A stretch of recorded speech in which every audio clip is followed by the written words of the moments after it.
Europe 1, historiquement vôtre avec Stéphane Bern. Dans l'intimité de l'histoire. Tous les jours, vous le savez, historiquement vôtre vous raconte l'histoire sans se la raconter avec Jean-Luc Lemoyne qui vient tout juste de mettre un point, le point d'interrogation final à son quiz qui suivra, n'est-ce pas ? Exactement, et j'ai préparé une question pour faire briller Clémentine aujourd'hui. Oh non, Si. elle brille suffisamment. Une question de sport. Détrompez-vous, j'ai eu 21 sur 20 au bac sport, j'étais très très bonne en sport. 21 sur 20, on vous a menti. J'ai explosé, Ouais. non, pas, on peut au bac exploser des... C'est pas bien de se barèmes. vanter. Mais avant cela, place à celle qui nous raconte des histoires dont elle seule a le secret, Clémentine Portier-Kaltenbach. Aujourd'hui, Clémentine, vous faites amende honorable, il était temps. Enfin, vous nous racontez ceux qui l'ont fait en premier, ça remonte très haut. Une pratique du Moyen-Âge, n'est-ce pas ? Oui, alors je sais bien que vous n'aimez pas le latin et que vous voulez me faire passer pour une vieillerie, un dinosaure, mais permettez-moi tout de même de rappeler à nos auditeurs que quand on parle d'amende honorable, ça n'a rien à voir avec le fruit de l'amandier, mais ça a tout à voir avec son homonyme, l'amende, A-M-E-N-D-E, terme hérité du verbe latin emendo, emendare, qui signifie réparer une faute, corriger, remédier. Amender, Donc voilà, oui. l'amende honorable, rien à voir avec la peine pécuniaire, j'ai pris un PV, tout à voir avec l'amende morale. Hein.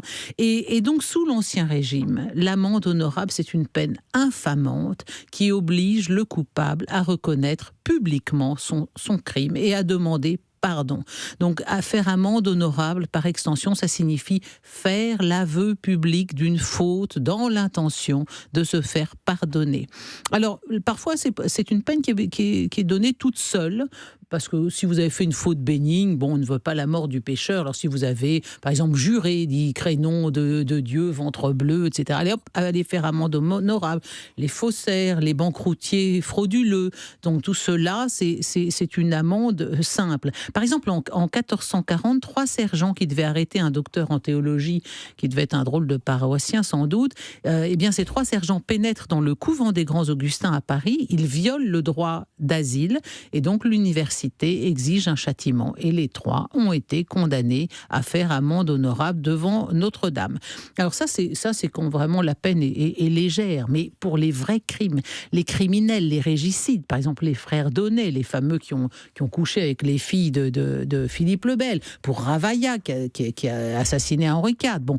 Tous ont fait amende honorable avant d'être exécutés. Ils sont exécutés dans des conditions atroces, mais l'amende honorable, on n'y coupe pas. Donc, pour la bénigne, ça s'appelle l'amende honorable simple ou sèche, et l'autre, l'amende honorable in figuris, encore du latin. Et oui, tout se disait en latin à l'époque. Alors, l'amende honorable ne vous dispensait pas d'une peine plus radicale. Bien sûr. Tout le monde fait l'amende honorable. Ça serait trop simple, même vous imaginez ? celui qui va être zigouillé derrière. Et alors là, comment ça se passe ? Le coupable doit être à genoux, nu-tête et nu-pied, en chemise, avec une corde au cou. Et à la main, il tient un cierge de cire jaune qui est d'autant plus lourd que votre faute est grave, naturellement. Sur le dos, il porte un écriteau commençant par ces mots « Je demande pardon à Dieu, au roi et à la justice ». On note notamment sur l'écriteau ce que vous avez fait. Hein. Comme ça, tout le monde est bien au courant. Et on vous conduit en ville jusqu'à l'échelle de justice. C'est l'exécuteur de la haute justice qui vous y emmène. Alors, il y a une forme d'amende honorable assez étonnante au Moyen-Âge pour les seigneurs rebelles. Ils étaient généralement condamnés à porter sur leurs épaules un chien mort, parce que le chien était le symbole de la fidélité. Donc, si vous aviez été rebelle à votre suzerain, à votre N+1, dirait-on aujourd'hui, eh bien, le chien mort symbolise la fidélité éteinte, et donc vous aviez votre bougie, votre robe de bure, votre corde au cou, et en plus un chien mort sur l'épaule. Si vous refusez de faire amende honorable, vous pouvez dire moi je veux pas, je suis pas d'accord, c'est pas moi, je l'ai pas fait, madame. Eh bien, on a l'exemple en 1632 d'un homme condamné à 9 ans de galère. Il a refusé de dire les paroles du condamné. Oui, je demande pardon à Dieu. Hop, condamné à perpétuité. Donc tout ça pour avoir juste refusé de dire je demande pardon à Dieu, au roi et à la justice. C'était quand même un têtu celui-là. Alors à Paris, l'échelle de justice, elle se trouvait au pied de Notre-Dame. Il y en avait plusieurs dans Paris. Quand vous aviez fait amende honorable avec votre cierge, là, vous êtes hissé sur l'échelle et là, vous vous faites canarder d'ordures, des œufs pourris et toutes sortes de trucs pourris qu'on met gracieusement à la disposition du public au pied de l'échelle de justice. Et quand on a bien canardé le condamné, et ben là, on le mène jusqu'au lieu de son supplice, si c'est vraiment l'amende honorable grave, si c'est un condamné à mort, si vous voulez. Sinon, vous rentrez chez vous après avoir été bien humilié. Mais à ce stade, et c'est ça ce qui est beau dans l'esprit du Moyen-Âge, et plus encore, puisque je disais que ça s'est terminé au XVIIIe, une grâce providentielle est toujours possible. L'idée de rémission, comme le président de la République qui autrefois nous dispensait nos PV, si vous voulez. La grâce présidentielle, ça existe encore. C'est l'idée que la justice humaine, c'est quelque chose, mais Dieu, dans les interstices, peut toujours vous sauver. Donc, dans la Rome antique, par exemple, tout condamné qui allait au supplice était gracié s'il rencontrait une vestale. Les vestales, c'était ces jeunes filles qui s'occupaient d'entretenir le feu sacré de Vesta, dont dépend la protection de Rome. C'était des personnalités très importantes. Si vous étiez condamné à mort, vous en croisiez une, elle disait « Allez, je gracie ce monsieur » et vous étiez gracié. Eh bien, ça arrivait. Elle ne voulait pas gracier.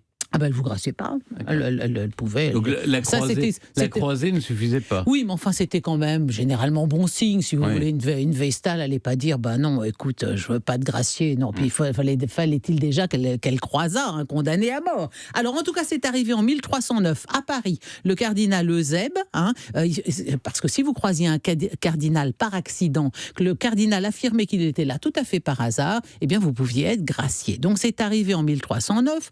Le cardinal Eusèbe traverse la rue Aubry-le-Boucher et là il croise un criminel qu'on mène au gibet de Montfaucon. Eh bien il l'a gracié parce qu'il était là tout à fait par hasard. Voilà un homme qui a dû se féliciter de cette rencontre fortuite. Ça n'arrivait quasiment jamais. Et donc un cabaretier de la rue Saint-Martin était tellement enchanté d'avoir assisté à ça qu'il a fait peindre un chapeau de cardinal comme enseigne de son bistrot, si vous voulez.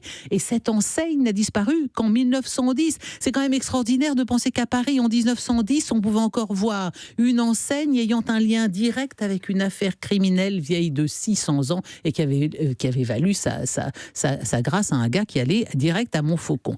L'échelle de justice, elle a été remplacée en 1769 par un carcan à partir duquel on calcula dorénavant toutes les distances entre la province et Paris. Et c'est comme ça qu'est né le point zéro. Donc quand vous allez sur le... vous ne pouvez pas y aller maintenant. C'est exactement là alors. Oui, c'est là qu'était l'échelle de justice. Ouais. Et maintenant, vous avez ce beau petit point zéro qui... enfin, je ne suis pas sûr qu'on puisse y aller avec les travaux de Notre-Dame, mais vous pourrez y aller bientôt. Et vous pourrez prendre un grand cierge et aller faire amende honorable pour tous les points dont vous m'avez privé aussi injustement. Et dont je vous priverai bientôt.